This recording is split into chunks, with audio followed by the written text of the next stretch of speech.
Now out in cinemas is Tron Ares, the third in the Tron series, directed by Joachim Ruening, who seems to be hired by Disney to only do sequels with Pirates of the Caribbean, Dead Men Tell No Tales, and Maleficent Mistress of Evil. Tron Ares was given the usually large budget for a franchise movie at $180 million, with filming taking place in Vancouver. A sequel to Tron Legacy was pretty much announced after that film had hit theatres.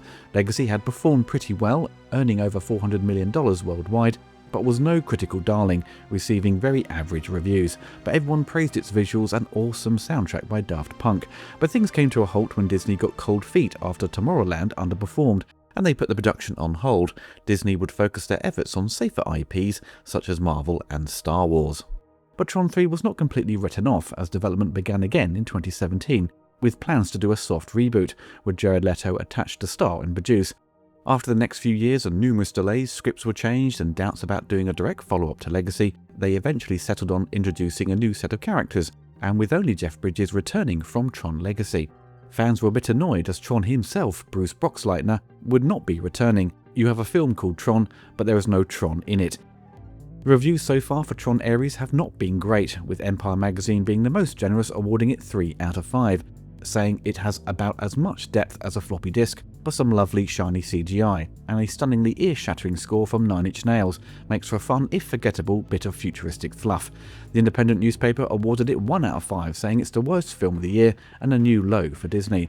The Guardian newspaper also gave it 1 out of 5, and Mark Kermode said he didn't care about any of the characters, it was utterly empty. It was one of the most boring experiences he has had in a very long time. For the film's plot, there is Dillinger Systems, led by Julian Dillinger, who is the grandson of former Encom executive Ed, who was played by David Warner. His company is in a race to bring digital constructs into reality. At his headquarters, Julian introduces Ares, the new Master Control program, to shareholders, claiming that he is the perfect expendable soldier. But he doesn't let on that these constructs can only be sustained for 29 minutes before they de-res.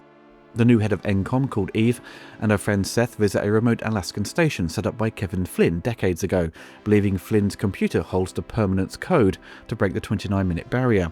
After discovering the code on an old floppy disk, they transfer a digital orange tree into the real world, where it lasts for hours.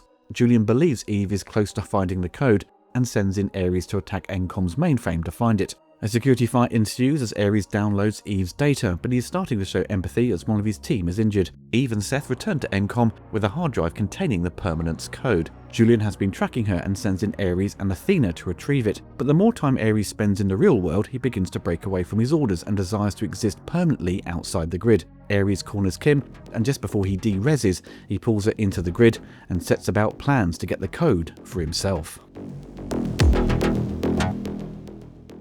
After seeing all the trailers play out over the last few months upon visiting the cinema, I wasn't really fussed about a new Tron film.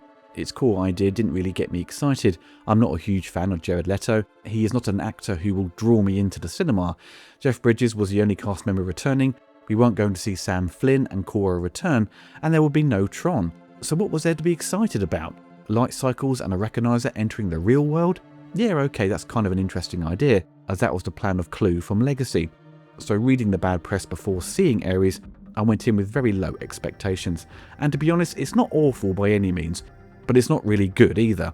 So the visual effects by ILM, Imagine Engine, Distillery FX and a few other companies are very impressive, everything blended very well together with the live action footage. Though I'm personally not a huge fan of Nine Inch Nails, the score did a really good job to match the tone of the film, and it sounded like it was cut from the same cloth as Daft Punk's work, so it didn't feel out of place, nor did it attempt to copy and paste what they did. They bring over their own style, but it honours what had come before. It's certainly a highlight of the film, but it's not quite as memorable as Daft Punk's work.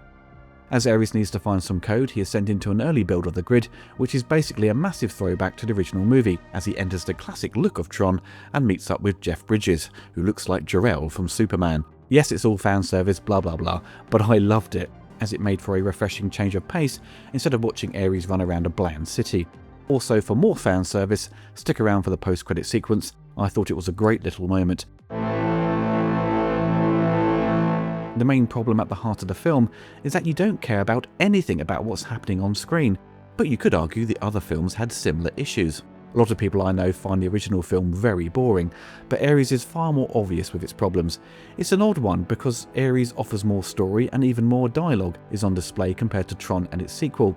Legacy did follow the original film with its story beats, so Ares does try to break away from formula, but gets a bit muddled up along the way, and tries to course correct, but it also tries to honour the previous two films by copying the opening of Legacy, by having news reports to explain the disappearance of Sam Flynn, the change of guard at Encom, and Dillinger's rise to power. But as it attempts to throw in the backstory for this new set of characters, there is not enough time allowed for you to care about any of them. Jared Leto is not awful in the role, but again there is not much on display to get behind his character. It doesn't really explain why he's become self-aware, it just happens. It's just an emotionless performance throughout from Jared, as you rarely see him show human traits, despite the film telling us he has emotions. It's like he hasn't been given much direction. People enjoy the Tron films as it gives them a chance to enter the computer world, and Ares spends too much time in the real world, which is not that interesting, and spends large chunks of its time at night because those Tron vehicles would look rubbish in the daytime. When we do enter the grid, they haven't changed much from what we saw in Legacy, with only a few alterations which are pretty cool, but we don't spend enough time there to soak up much of what's been redesigned. And as Julian communicates with Ares, they bring back the face design of the MCP from the 1982 film, which I thought was a really clever idea. So there is some nice creative decisions going on with the grid that complements the original Tron. If you grew up with Tron like me, then the fan service should put a smile on your face, but everything else they introduce is not that interesting and very forgettable. We have the hero Ares, who has a charisma vacuum, and the only interesting character for me is the villain Julian Dillinger, played well by Evan Peters. But he's a classic tech bad guy, slightly out of his depth and makes mistakes. There is not enough in Tron Ares to recommend it. It's a shame really, a lot of talent involved, but the script is messy, lacking logic and half-baked, feels like a first draft, and at nearly 2 hours long, it did feel very baggy in places, especially with the light cycle chase in the city, as it dragged on for too long.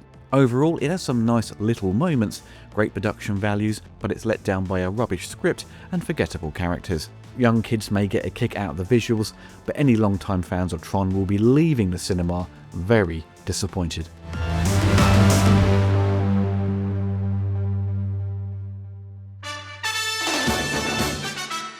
Hope you enjoyed the video. Don't forget to click the like button and hit the bell to be notified of my latest reviews. Big thanks to my patrons and YouTube members for supporting the channel. If you want to get involved and gain access to exclusive videos and take part in Q&As, follow the link below.